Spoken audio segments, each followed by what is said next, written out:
Hey y'all, hey, I'm JJ Conway, and I have got a special treat for you today. If you are on Camille's page, I'm going to introduce her in just a second, but I want to give a special quick pre-message to my audience today because most of my audience are church members, and we normally would be in church on a Sunday night. We would be having youth service. So I just kind of wanted to address that real quick. I don't make a practice of skipping church to do business, but this is a lesson that's going to bless both naturally and spiritually. Okay. And so you're going to get a lot out of it. And we had a big revival this weekend, and that's why we are not at church tonight. But let's go ahead and get that out of the way. And now I can introduce you somebody fantastic. So again, I'm JJ Conway, and I am here with my good friend Kamille Thomas. And I tell you what, we got a fantastic lesson for you today. This is a really great lesson that we're about to share with you because this lesson is an example of why people don't get the type of results that they really capable of. It's the kind of results that they could get if we just grasp our challenges instead of running away from them. And so I'm really excited to have you here today, Kamille. Thank you so much. And I think you hit it on the head because, more and more each day, I really believe that there aren't any rejects. There's no hopeless cases. In fact, it's really kind of completely the opposite, is everyone has all the potential they'll ever need. So potential is not their problem, but it's their attitude that determines how much of their potential is cultivated into skills and abilities. And then how many of those skills and abilities are turned into actions and then results. So it's not what we can do, but what will we do that really counts. Mm-hmm. And, all of us can go through this process of turning our potential into results, into the results that we want. But most people never learn how to do it effectively or decisively or purposefully. And so without even realize what they're doing, they end up living a life that they don't want to live on autopilot. They never realize that they have the world at their fingertips. And it really is such a shame because it's such a waste of talent and it's really a waste of a life. It really is. And I think you hit the nail on the head there when you said autopilot, because most of the time people don't realize what they're doing to themselves. I know I sure didn't because it happens automatically. And so, one of the things that makes us different from all the other animals on the planet is that we've been gifted with this free will and we can choose. And you and I have talked about this before. And for me, it's huge. But, I think I was well into my 30s before I learned I had a choice. And having this free will means that in every moment we have that ability to choose what we're going to do and how we're going to respond, and not just what we're going to do, but we can choose who we are going to become. Yes. How many choices do we make every day and we're not even thinking, we're not even conscious of it? We're making these choices every moment, and some of them are conscious and many of them, most of them are unconscious. And the thing about it is, either way, we're not free from the consequences of those decisions. You got that right, JJ. I Mm-hmm. was looking at a study that was recently conducted. Actually, it was a few years ago, but it was conducted by Cornell University. And it shows that we make about 35,000 remotely conscious decisions every single day. 35,000 every single day. And of course, every choice that we make, decision that we make, it carries a certain consequence with it. And those are both good and bad. And, it's that double-edged sword, the responsibility that goes along with that free will that we have. We are free to choose. That's absolutely correct. But we are not free from the consequences of our choices. We are not free. I mean, America may be the land of the free, but we're not free from the consequences. And it's a responsibility for us. And so for me, the thing is, the choices we make, they're part of a decision-making process. And at some point, for most of us, that decision-making process stops being a point where we can make the best decision we can, because we're making the decisions out of the options that we perceive as available to us. And there comes a point where we have to decide whether or not to take a risk. Well, I made a comment earlier that I was well into my 30s before I even realized I had a choice about things. Well, I may have been making decisions. I may not have been conscious about those decisions, but it was still a decision-making process, which back then in my mind was, well, I'm just going to respond to whatever happens. And so for us today, the earlier in the process that we decide that we are now going to call that decision-making process taking risks, then the less successful that we are going to be when we call them risks instead of calling them choices and opportunities. It's as simple as that. Yeah. I mean, and honestly, it sounds a little bit harsh, but it's so true. I am known for sounding harsh. But it's true, right? And there's only one way out. There's only one way to avoid this automatic pitfall.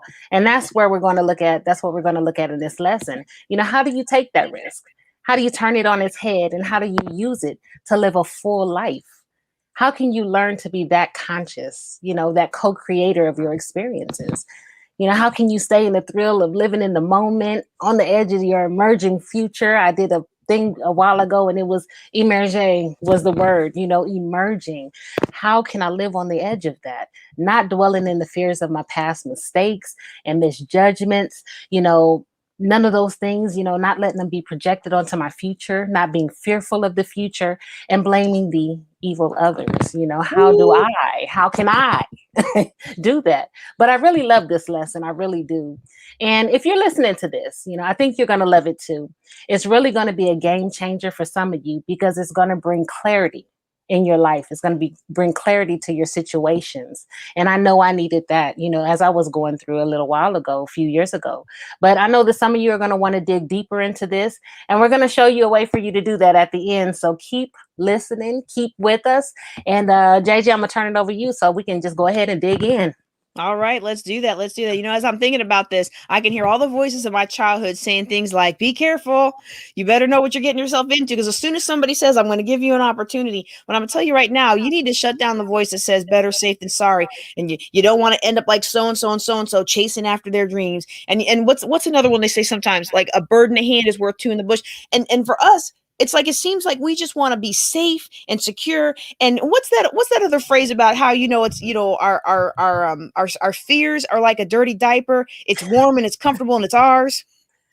But I think you and probably everybody else listening to this as well, we heard all these things like this growing up, things that were designed to keep us safe. And most of us, we didn't give them any thought. I know I didn't. We didn't give them any thought whatsoever. We just tucked them away without any conscious consideration of what the real meaning of these phrases are.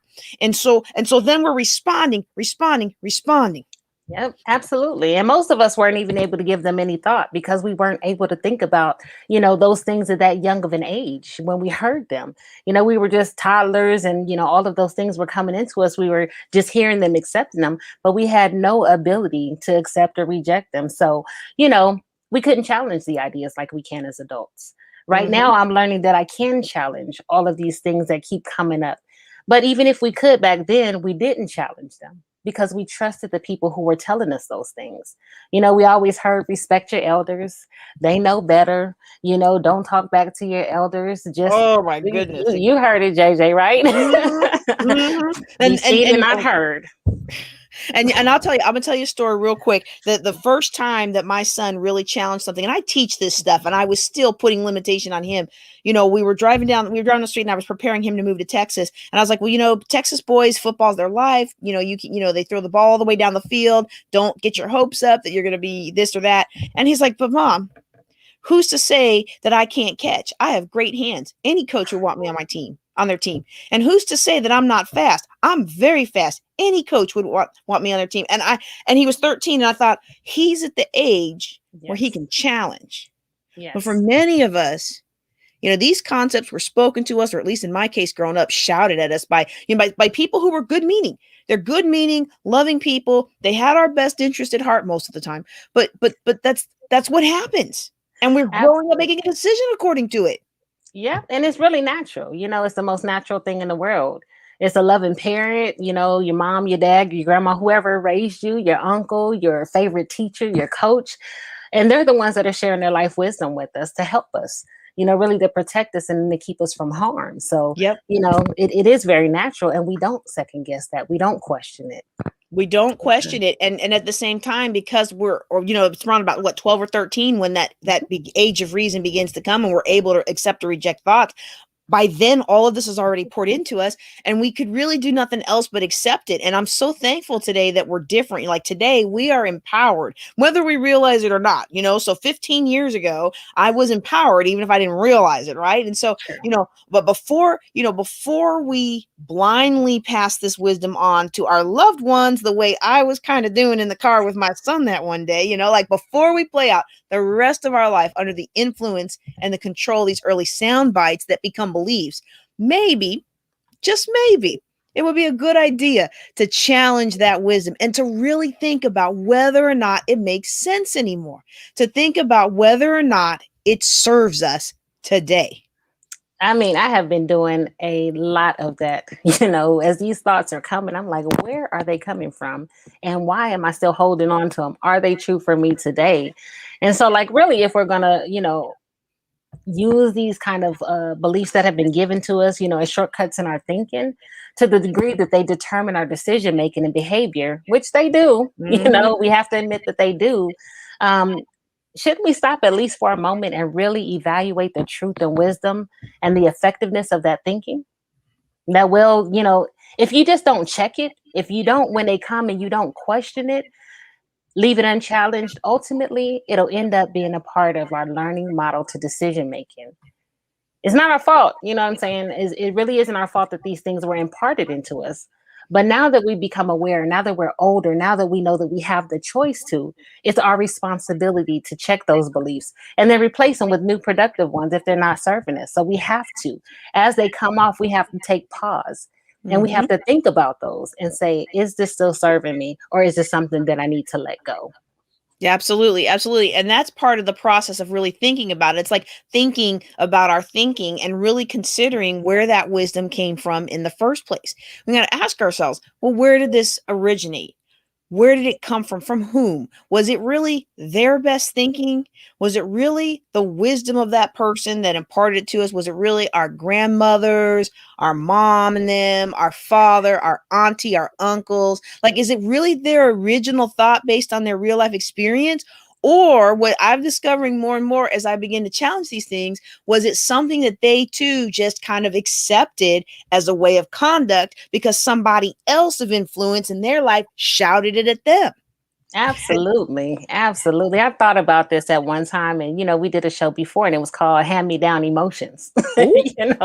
It was those generational thoughts, those things that we just accept that they are because that's what was told to us, that have been passed down from generation to generation. But then I had to really stop, and we were asking a question: have you ever really thought about, like, where and when and how that generalized concept became so widely accepted, as a process of thinking for our family? Mm-hmm.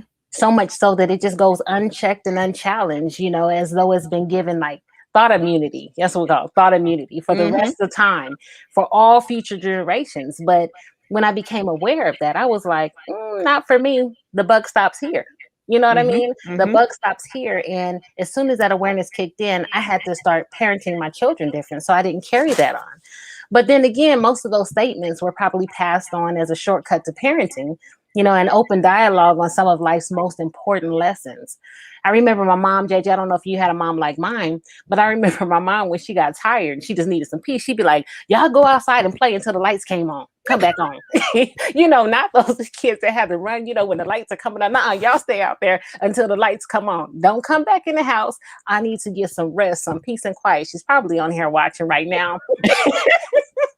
Mom, if you are, hey, Miss Jackie. hey. But I get it though, because I mean, well, that's what my mom was doing. She was trying to get some peace and go outside and play, get all that energy out. Not only can she get that peace and quiet in that 3-4 hours that we were out there, but also we'd be tired out when we came back in, so she can get a little bit of extra rest. That's what I believe anyway. But anyway, I get it though, because try sitting down talking for 3 to 4 hours, trying to explain the concepts of decisions and consequences.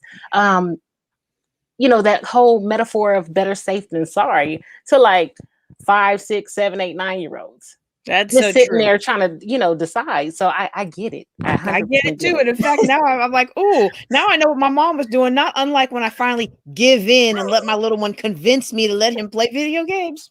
Right. But I mean, but that's expected at that age. We're not going to say things and explain things, but at some point we have to be aware of what we're doing. I mean, it's like being at home with it's being at home with the kids. My son wants to go to the pool. Cubby loves to swim, and you try to Mhm. get stuff done, and they're like, "Can we go out and swim?" And I'm busy, and I don't, and I'm not going to let This is a different day and age than when I was a kid. My mom would kick us out, my dad would kick us out, and we'd be out till the lights came on, and that was that was just how you play. But it's a different world today, so I'm not going to take them down there. And I look at it, I'm like, no, it looks like it's gonna be rain. It looks like it's gonna be a storm. Now you know that storm may be way all the way over there. But Clouds I'm is gonna be like, coming though. I see a storm cloud. And Cubby is a smart kid. He don't miss a beat. He'll be like, it's not raining. And I'm like, well, there might be lightning. You can't go in the pool if there might be a storm because lightning's dangerous, right? And so even as you're hearing us talk, ask yourself about how easy is it for that child to accept that clouds are dangerous or that you can't swim when it's cloudy because lightning might get you. And you're not trying to impart anything. And that's what I really want to get across today. Some of the things that are holding us back today may have been falsely imparted to us, and it wasn't even out of people's ill intent. It's just so easy to soak this up. Absolutely. It really was, that better safe than sorry concept really was like, it's meant to prevent us from hurting ourselves or killing ourselves or somebody else. You know what I mean? Mhm. And I know that was one of the main reasons that my parents, used to say that to me. And the main reason that it was programmed was so that I was extra careful just in case, When I was a little girl, I don't know about you, JJ, but I was like complete tomboy. Oh, Okay, complete tomboy. I was into everything. I was jumping off of roofs. I was climbing up walls in the garage and flipping on mattresses and all kinds of stuff like that. That's just how I'm wired, right? So my parents used to always try to warn me about it. Like, be careful. Don't do this. Better safe than sorry. You don't want to get mhm. into this just in case this might happen. Even crossing the street. Sure to be better safe than sorry. When I was deciding to jump off the roof in the back of the house onto the mattresses with my cousins and my uncles and them, better safe than sorry. I don't know how safe that was. Maybe it was when we were, scouring the neighborhood, climbing those trees. It was easy to climb up there, and it's like better safe than sorry. But what happened one time I remember was I climbed up that tree.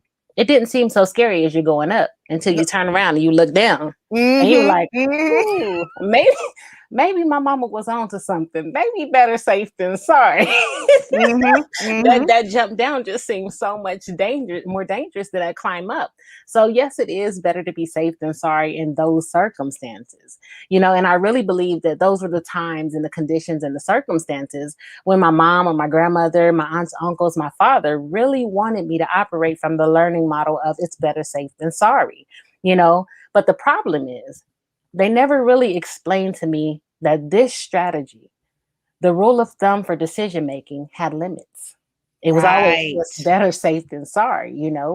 And in fact, if I use it as a strategy for making all of my quote unquote risky decisions, it could and would lead me down to a path exactly opposite of its original intention, which Mhm, was to protect me and to keep me safe, right?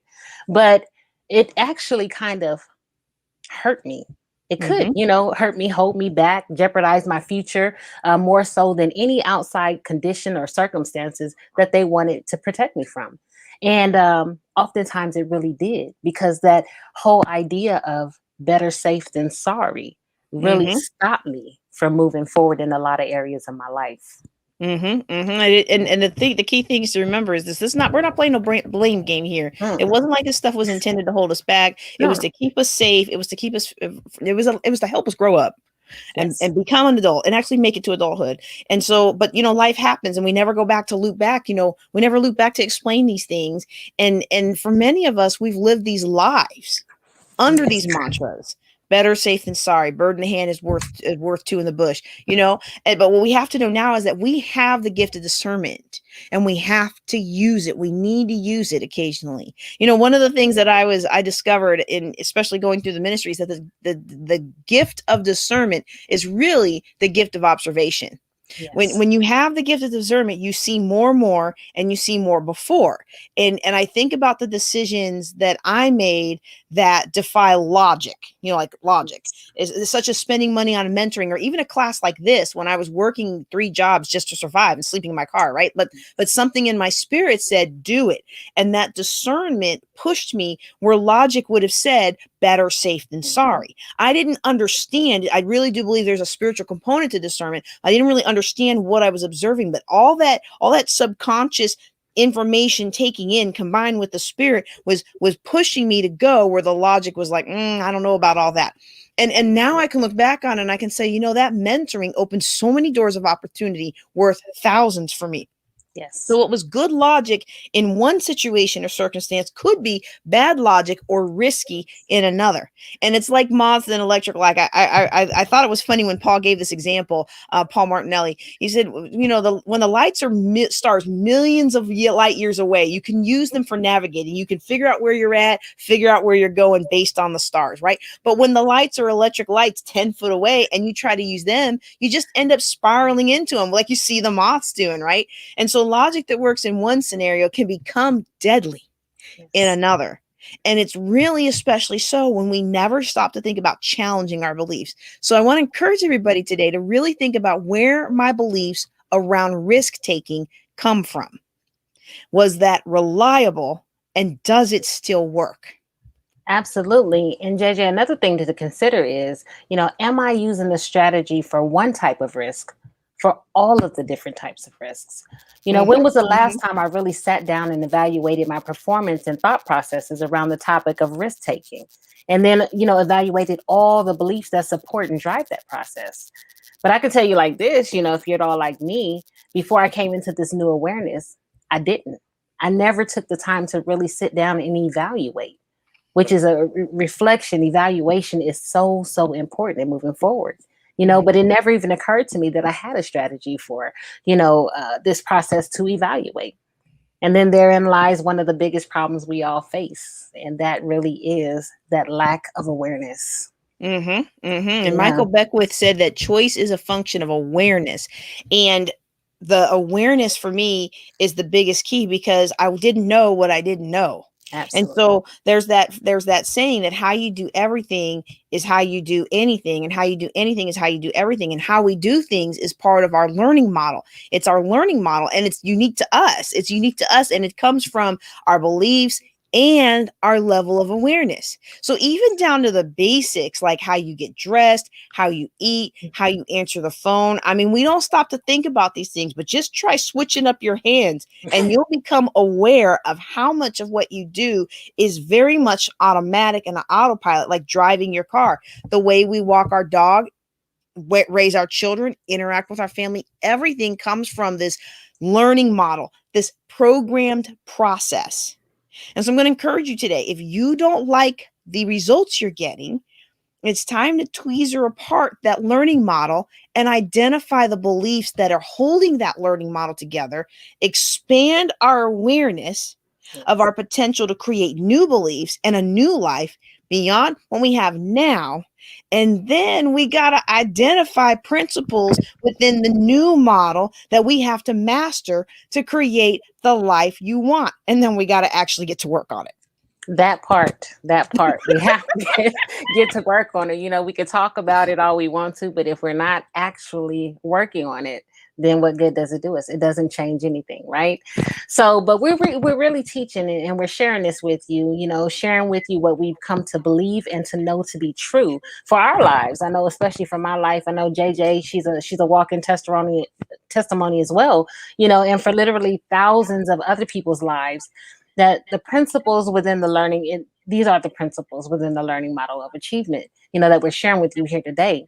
So I really do encourage you to experiment with this and observe what happens, to enter purposefully and intentionally into Yes. this place of self-evaluation.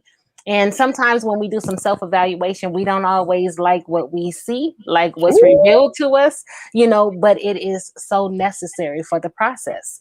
And that will really, when we're honest with ourselves about who we are, it really begins to challenge some of the thinking that we may have just openly accepted and adopted as our own.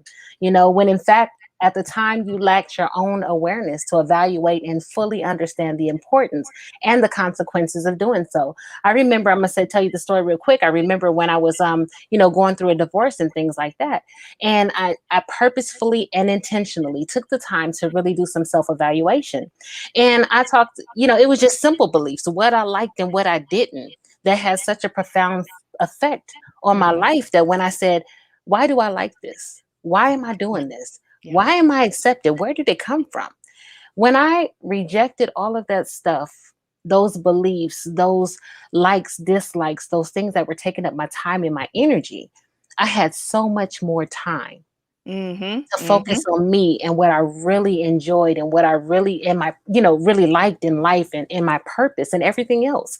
So it's really, really important that you, like I said, intentionally and purposefully take that time to do that self evaluation. So anyway, we're going to talk about some, and look at some of the beliefs around risk taking. So look back at some of the beliefs that you have from risk taking and then from not taking risks. And this Mhm. is that process that I was talking about that I had to go through, examining your thinking, that thinking process around risk taking. I was very, very, very risk adverse, very risk adverse. I'd rather Mhm. have a little bit than put that into something and have the potential to grow. But I think it's really, really important that you guys buy into the idea that I'm trying to share with you and then begin to allow it to become a belief in your learning model around risk taking. And here's what that idea is: it's necessary to take risks to grow. It's necessary. And this is so important. Like, Yes. it's so important that you fully accept and believe that it's necessary. In fact, it's a very good thing to take actions that the world has defined as a risk. Not a lot of people are going to do that. Okay. So if you want to grow and you want to create a life beyond what you currently have, you have to take those risks. So the key question really is, are you willing to define or label your actions of moving forward and growing as taking risks? I'm going to say that one more time. Are Yes. you willing to define or label your actions of moving forward and growing as taking risks? And then Webster defines risk this way: it's the exposure to the chance of injury or loss, a hazard, or a dangerous chance. And that's, in the noun sense of it. And then here's something else that you guys can think about.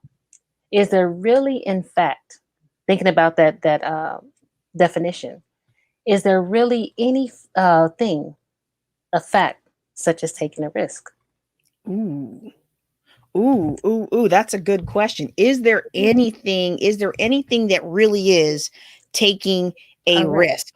Because Yeah. as I hear you talk about this, I realize that there is a a distinction between risk and decision. And so when we look about that definition, what you're providing, life really isn't risky. We know how it turns out. I mean, it's going to sound kind of morbid, but in the end, nobody gets out alive.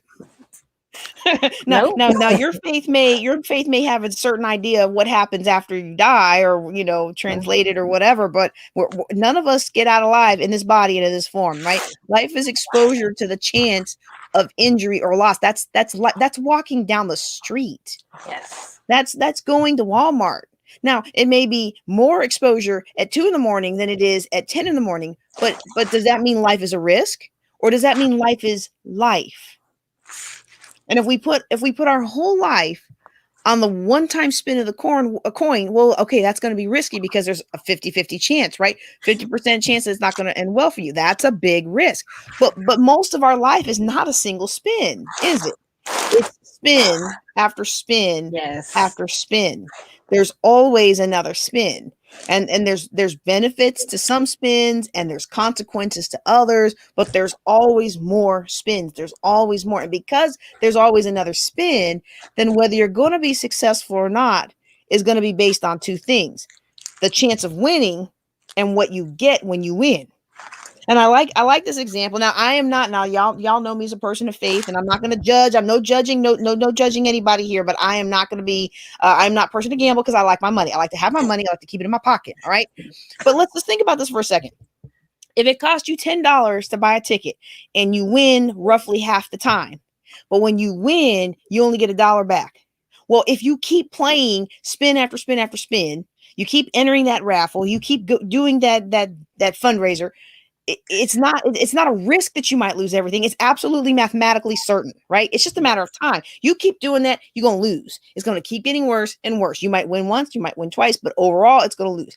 But let's change the terms a little bit. If you get $50 back when you win and you keep playing, Well, it's an absolute mathematical certainty that you're going to be rich eventually. It's just a matter of time. It'll get better and better and better. And so I don't necessarily like that example, but I think about it so clearly because it's a we can see the math. We can see the numbers. And in life, because we have the opportunity to learn and grow every time we spin, we get better at learning the rules. And so it's not really a risk. In fact, perhaps it's a growth process. Yes. And you Yes. know, I'm learning in this thing. I've learned in this thing that sometimes it is a good thing to create our own definition of words and not just blindly accept what somebody else says, because it's the same with failure. We can define failure however we want, but what constitutes failure for one does not have to constitute failure for all. Say that. Say that, JJ. Okay. Because your failure is not mine. All right. I always say it's only failure if you give up. You know That's what I right. mean? But if you keep going and you learn a lesson, it's that process, because failure is only failure if it's final. If it's As final. long as I got breath in my body, it's not final. That's Okay. right. That's right. Now look, let's just be clear here. Now, we're not talking about bungee jumping. We're not talking about wrestling alligators. We're not talking about riding a motorcycle 100 miles an hour with no hands on the handlebars. Okay. That's not the kind of risk taking behavior we're talking about. Right. Not that, because, life or death activities may end up being single events, in which cases they are a risk. All right. Yep. Yep. So Yep. if you're going to, say, for instance, climb Mount Everest or something like that, don't worry about the fact that 297 people have died trying. Don't worry about that. Don't even worry about the fact that some of their bodies are still up there. You know what I mean?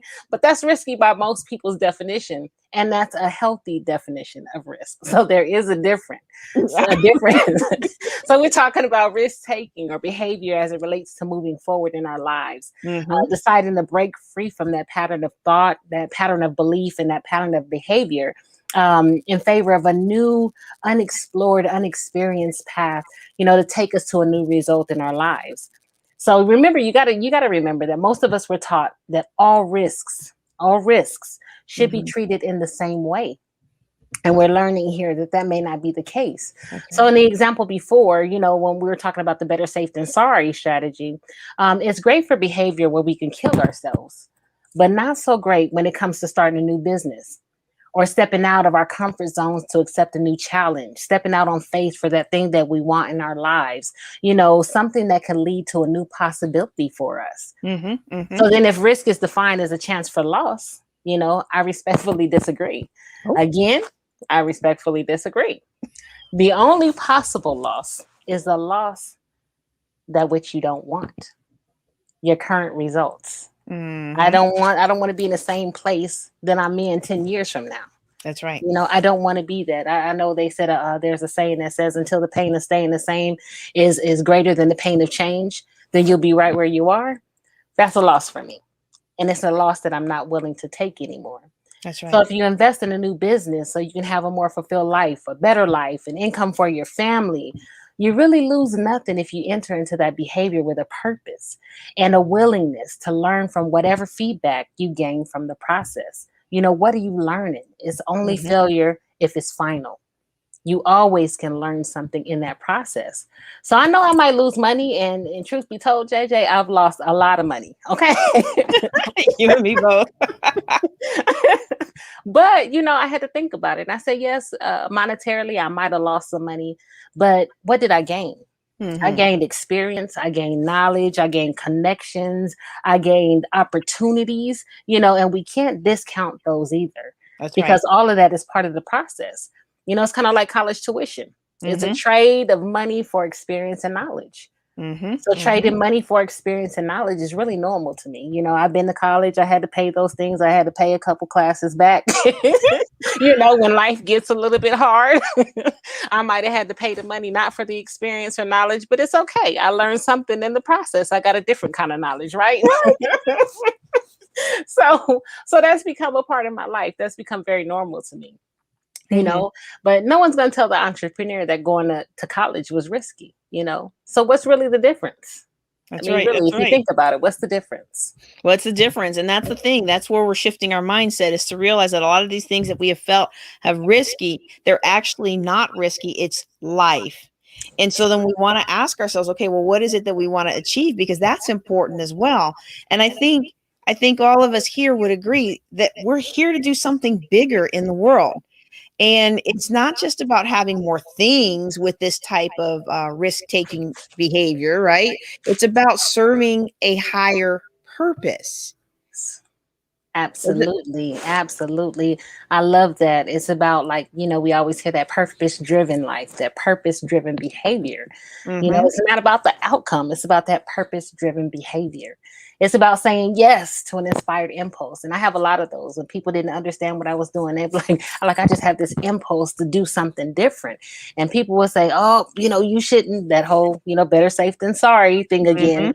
But it's acting on that, saying yes to the possibility, saying yes to that thing that's just seeking to be born. We always hear that, expression, JJ. I'm sure you've heard it a lot in church, but you're pregnant with possibility. That thing that wants to be born, that thing that wants to come forth.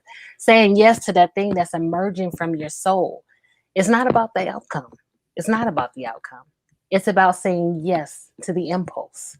So then we align our thoughts and our ideas, our actions that allow us to make the biggest difference in the world. And I assure you, there's no risk in that at all. Okay, none at all. There's no loss, there's no injury, there's no chance, there's no hazard, there's no danger. It's that thing seeking to be born. Mm-hmm. All there is just a continuum of our soul seeking a fuller expression and expansion. But if we blindly accept and adopt the blanket common wisdom and definition of risk taking, that one that we talked about, we become very regimented in our old beliefs. And if we take or follow that continuum, we find ourselves living in a comfort zone between the two stop signs. Okay. Oh, oh, oh, oh, oh. I'm tell you about these two stop signs.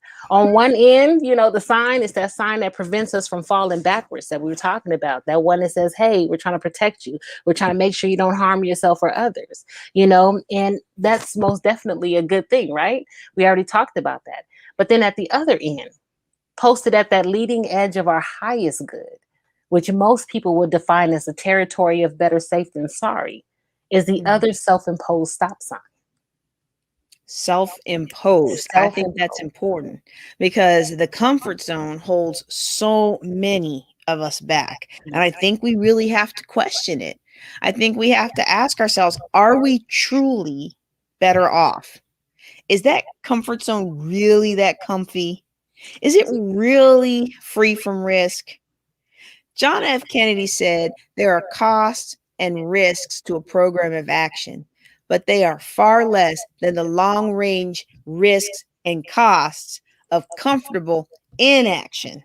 And I That's think good. so many of us have our lives hindered by comfortable inaction, thinking it's risk free, thinking it's better safe than sorry, thinking this is protective mode, but it's actually not risk free. Like you were saying earlier, your dreams and your future and your purpose and your calling and all of that is at risk. So it's actually more risky to stay in that comfort zone than we think. Absolutely. Earl Nightingale said that most people tiptoe through life hoping to make it safely to death. And on one hand, that's kind of funny, but it's actually kind of true. And if you think about it, it's actually not funny at all because it's really, really sad that so many of us are living lives trying to make it safely through to death instead of getting to be all that we have been designed to be. Oh, that just pains my heart. It is funny, but it is not. You know what I mean? Hmm. And it's like it makes you really think, like, are we really truly safer staying where we are comfortable? You know what I mean? And are we truly safer saying no to that which is seeking fuller expression and expansion through us? Right. It's hard for me to believe that that's so. I don't think so.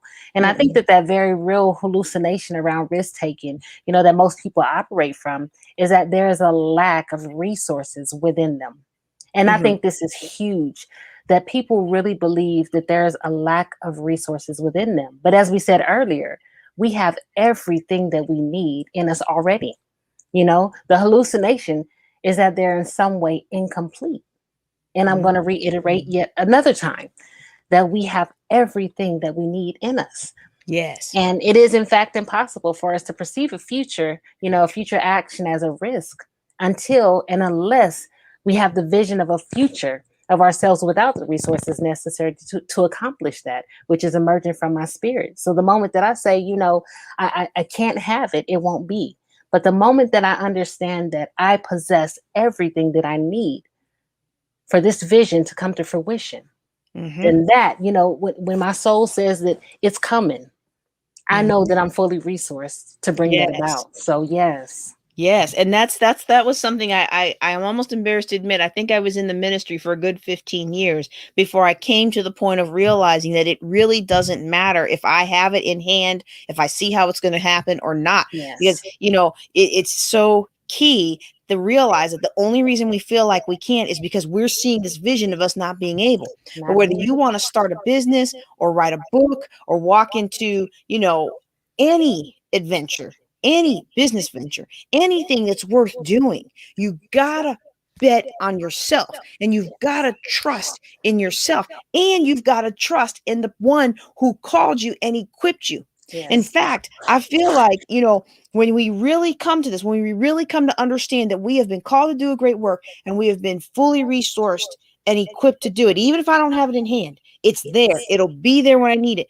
The money will be there when I need it. The people will be there when I need it. Even this fall, I'm entering into campus ministry, and I'm like, I don't know anything about no campus ministry. I don't even connect well with kids because I'm like, stay out of sin, and that doesn't connect very well.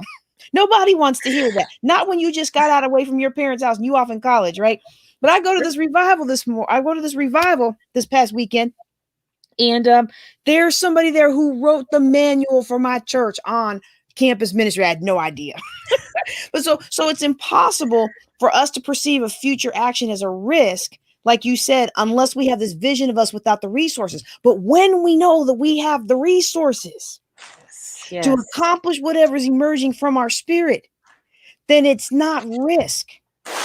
It wasn't risk for me to call up the college and say, okay, I want to do some gospel tailgates. There's no risk in that because I knew that I was fully resourced, and I didn't know. I've been knowing this lady for 20 years. I didn't know she wrote this manual. I didn't even know the church had the manual. But the resource was there, and when I needed it, it popped up.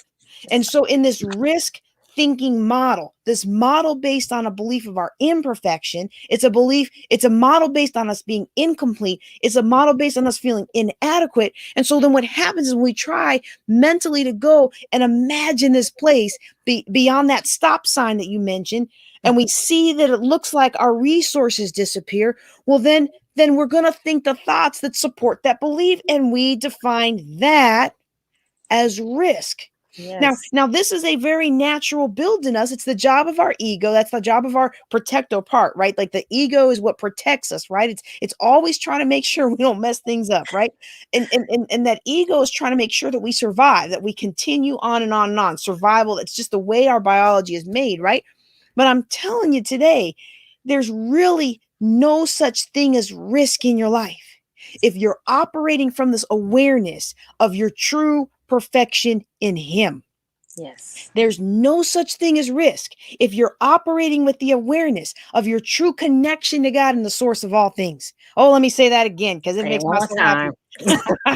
There's no such thing as risk. It's not risky if you're operating with the awareness of your true connection with God and the source of all things, who has sourced you to do all things, especially when those things are in alignment with your purpose and they're emerging from your heart of hearts and the spirit and the true essence of who you are and what you are.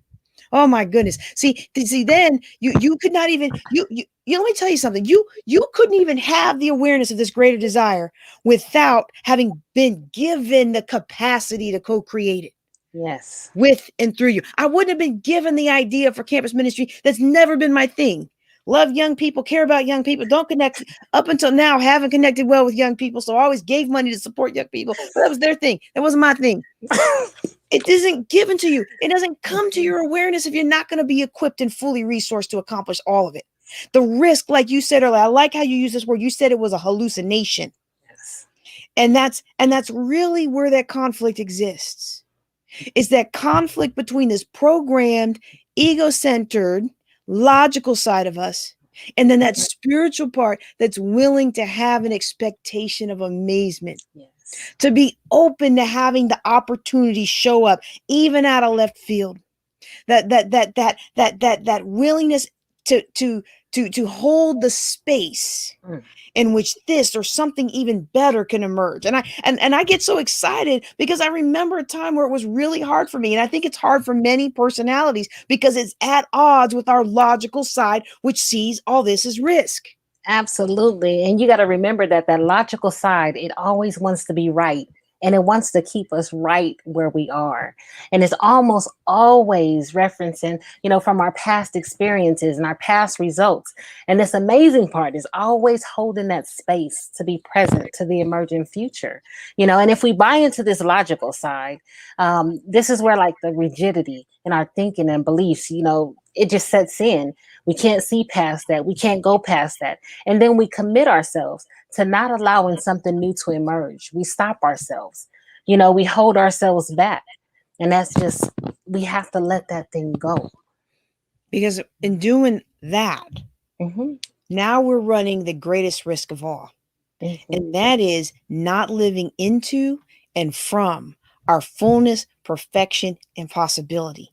And Yes. because of that, we let a lot of opportunities pass us by. And there's this concept that a lot of us as human beings, we're drawn towards this concept of ease and balance, and we all desire this and we're seeking it for our lives. But what we don't realize is that we don't get all of that until we reconcile this conflict between those two parts of us. And so when we're feeling this sense of pressure or frustration, or when we're feeling a lack of security Mm. or a lack of potential resource in the future, then that's a call for us to pause. It's a stop, it's a signpost, it's a sign to pause for a moment, go back inside, get down in prayer, see this new resource that's within us, and just kind of hold it in silence. And think of all the opposition that's rising up in us and ask ourselves what's truth. Mm. What's the truth, and what's the very next step that needs to take place? Martin Luther King said, take the first step in faith. You don't have to see the whole staircase, just take the first step. And the answer will always be, and always, it will always be there for you. See, it's not only risky when we're in our head thinking, oh, there's not going to be enough, it's not going to be a resource, I don't know how I'm going to do this, I don't know how I'm going to connect, I don't know where the money's coming from. And if there's this feeling of tension, well, that's where we have to go. It's an opportunity for us to go and find out what the source of it is, for us to challenge, like we were talking about in the beginning, so that we can, in a positive way, be responsible to the communication that's trying to come through us. So when I'm all in my feels about, I feel like the Lord has called me to college ministry, but I don't have any college kids. I don't know anybody at that college. I don't. I teach this stuff, and I'm coming up with all the excuses. Right? I'm like blah blah blah blah blah blah, and that's the time for me to say, okay, why am I challenging this idea? I Yes. even teach and coach people. I get paid good money to coach people. That the idea wouldn't come to you if you weren't fully resourced to accomplish it. So what is going on here? And then I can go in there and I can hold it and say, okay, what's going on here? Yes. What's really going on here? And what's my next step to be responsible to this, to really test it out and see? Yeah. And I think that after all of this, thinking back, when I first read that the risk was a myth, that it wasn't true, or in the sense that we define it in the Merriam Webster or the Oxford Dictionary or whatever, I really thought it was ridiculous. Like, there's not a myth of risk. It's risks, and all these things. I got to be better safe than sorry. I got to save this. I can't put too much into this. But actually, the more you think about it, there really is no such thing as risk. I mean, you said it before. We walk outside, we wake up, even closing our eyes at night is a risk, but it's one that we're willing to take. So is it really a risk? Is it really a risk, especially if we're connected to the one who has resourced us to do all that we've called to do? All right, so let's look at this. Let's look at this. Let's look at this and kind of summarize for today. So as we go through life, we've talked about how we learn and we grow. We accumulate beliefs about ourselves, the world, and everyone in it. And most of these beliefs come from other people, and they limit our awareness. And the unfortunate part is many of these beliefs came to us were placed upon us, were shouted at us, were imparted to us before we were even old enough to consciously choose to accept or reject them. And we've kind of set up in that framework, that standard American framework that I don't, and this is really, I say American, but it's really worldwide too. We set up this framework of risk. But when we stop and think about it and really analyze what's going on, we see that life is a wonderful series of decisions, and we all choose the best decision that we perceive available to us at the time. And our choices are a function of our awareness. So just understanding these concepts, seeing this list of things that I just summarized, that actually begins to open up our awareness and frees us from the illusion. It helps to change our perception. It helps to change our awareness. It helps to expand our awareness. And we begin to see more and more, and we begin to see more before, and our discernment increases, and our trust and our faith increases. And then we realize that life is risky. It's not so much of a risk. It's a myth of risk that's been holding us back. So what I'm going to do now, That was good. That was good. All right. I'm going to give a challenge. I'm going to give a challenge because I feel like this. I feel like, is that Sunita there? I feel like Sunita says this is powerful information, and I want to encourage you all to do a challenge. I want you to contemplate this list. Let me go ahead and pull up where it's at here. You can go to jjclink.com/challenge, and it's going to give you the summary points that I just shared with you about how we all accumulate beliefs about ourselves, and how we make these, and most of these beliefs come from other people, and how the beliefs limit our awareness. Yes. But in life is really a wonderful series of decisions, but we're avoiding those decisions because of our awareness. And so we can make the best decisions available at the time, but to make better decisions, we need more awareness. So yes. I'm going to tell you right now, you go ahead for 7 days, read this list out loud, contemplate on them. I guarantee your perspective will change. Absolutely. I love that, and I'll be joining you guys with the challenge. I've done the challenge, but I will be joining you guys again with this challenge, because it's so good.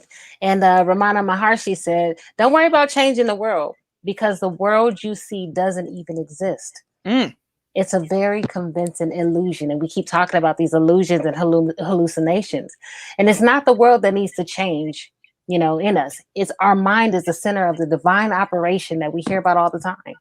Our mind is creating that illusion. And until we learn to use our mind to help us and not hold us back, we'll continue to be seduced by the same illusion, those hallucinations. As a man thinketh, so shall he be. Yeah. So let me ask you, how many of you out there resonate with this? Especially when we think about the fact that it's really a product of our mind. And as you just said, as a man thinketh. Oh my goodness. Yes. How many of you have seen that play out in your life? If you have, I want you to give us a little bit of love. We've been getting some good love on the likes and the loves there, but I want you to reach out and actually take action. That's a crazy sentence. Actually take action. I want you to take this challenge, because when we feel like we're stuck and we feel like every decision is risky, it's a function of our awareness, and it's time for our awareness to expand. Yes. All right. So me and Kamille said earlier that we were going to show you a way to go deeper into this if you want to. And so, Kamille, what I'd like to do, because we're almost out of time, is I want to give something special to the people who are live right now. And since you've gone out of your way to be here with us, you got out of your way to be with us. I really believe the only way to change our life for the better is to raise our level of awareness. I'm constantly putting myself in positions where I can raise my level of awareness, because your beliefs are limiting your awareness. My beliefs are, all of us, we have to put ourselves on a path of continually growth. And we have to learn how to use the mind to set us free, not keep us imprisoned. Absolutely. And so we have a process to do that. We're going to have a way to help you with the process to do that. I want to make you a very special offer today just for you, right? Why? Because you took the time out to be here with us today, and we appreciate you. Now, many of you know that we are launching Think and Grow Rich on September the 8th. It is an 8-week journey that will change your life if you allow it to. And so from now until 11:59, p.m. on September the 8th, you can buy lifetime access for the super early bird pricing of just $99. Okay. So now once the program begins, y'all know how I do. Y'all know how I do. And I'm pulling Kamille into this because she's teaching it with me this year. This is going to be how she does too. Once the course starts and for the whole time that we're teaching, we're going to give a couple lessons for free, on our Wednesday and Thursday night broadcast. But if you want the juiciest bits, you're gonna have to register. You want to go ahead and get that for $99. When the course starts, it's gonna go up to $199, and then once we're done, boom, it's at the regular price of $497. And now I know some of you have done what I've done. You've said, I'll get to it later. I'll get to it later. I'll get to it later. And then later comes and you frantically tried. How many times have I frantically tried to get in at that price? Like I've left the web page up. So hopefully the page wouldn't time out. And when they switched it to full price, I could still get it. No, that doesn't always work. Now that has worked sometimes, but it's not going to work with this. I hate to break it to you. So I want you to go and do it now. I want you to go out to jjclink.com/TAGR, Think and Grow Rich. If you do it now, you're not going to miss the spectacular offer. I mean, come on, you're going to save $400, right? And so don't do it now. Don't do it now. Don't do it now. Don't do it now. Don't do it now. I'll do it later. I'll do it later. I'll do it later. No, you and I both know you're going to miss out, and then you're going to pay more. And I don't want you to pay more. I want you to get the blessing. Right now. This is one of those things. This is one of the things that the Lord revealed to me when I was trying to get out of $800,000 of debt. That part of the reason we get now, I'm not saying something didn't happen. Something happened to end me up in that debt. But one of the biggest reasons that we keep hurting with money is we do not think strategically. Yes. And we think we can move things around, and we think we can do this and jerry rig that, and then it'll all work out at the end. And what ends up happening is we end up paying more. Yes. And I don't want you to miss out. Okay. So we're not going to do a hard sell today because I know that this is good content. And we've already had, I think we've got 13 people in the class now. And this is going to be a great deal for you. I want you to go down to jjclink.com/Think and Grow Rich. We're going to start it up. You're going to get lifetime access to all of the lessons, include not only because we're going to post them on public. Like, look, we're not going to leave you hanging. Right. I don't know about Kamille, but I remember where I came from. And I remember when I couldn't afford nothing. I remember when I couldn't afford their courses. But what I would do is I would be their affiliate. So I would sell other people into their courses so I could get in because I was broke. Right. But this, if you'll notice when you go to that challenge, there's a link under there. This isn't for everybody. This isn't for everybody. We don't want everybody in this class. We want the people who are willing to put forth the effort to make a difference in their lives. And we want people who are ready to be all that God has called them to be. All right. So that's what we're going to be doing. We're going to be starting up Think and Grow Rich. We're going to do 7:30 Central, 8:30 Eastern, Wednesday night. Y'all know I normally teach on Thursday nights. For Kamille's audience that's not familiar with me yet, I normally teach on Thursday nights. Been teaching on Thursday nights for like almost a decade now. But my son made the A team. And I've made him a promise. That boy been to 8 schools thanks to my military service. I made him a promise that when I retired, I was going to be in that front row at every game. And so we're going to honor that commitment. I'll still broadcast it as a replay Thursday nights, but you're going to find me and Kamille live starting September the 8th. Every Wednesday night, 7:30 Central, 8:30, talking about how we can harness the power of our mind to begin getting rid of these limiting self-beliefs and start attracting into our lives everything that we have been called to have. Kamille, do you have any final thoughts as we close out? I just want to say thank you guys. It's been a pleasure. This is just a snippet of what's to come, and I'm really excited. I hope you guys are as excited as we are to get the content. We're excited to give it to you, all the things that we're learning and the ways that we're growing, over our particular journeys. We hope that you, jump on the bandwagon and you start your own journeys as well. So I just want to say thank you for your time, attention. Thank you for the comments. Thank you for just being here with us today. And I look forward to seeing you in that class. So yeah, thank you. Thank you, JJ. I appreciate you. All right, y'all. Thanks again, Kamille. This has been so much fun. For everybody watching, listening, after the fact or our live, thank you so much. Y'all take care and be blessed.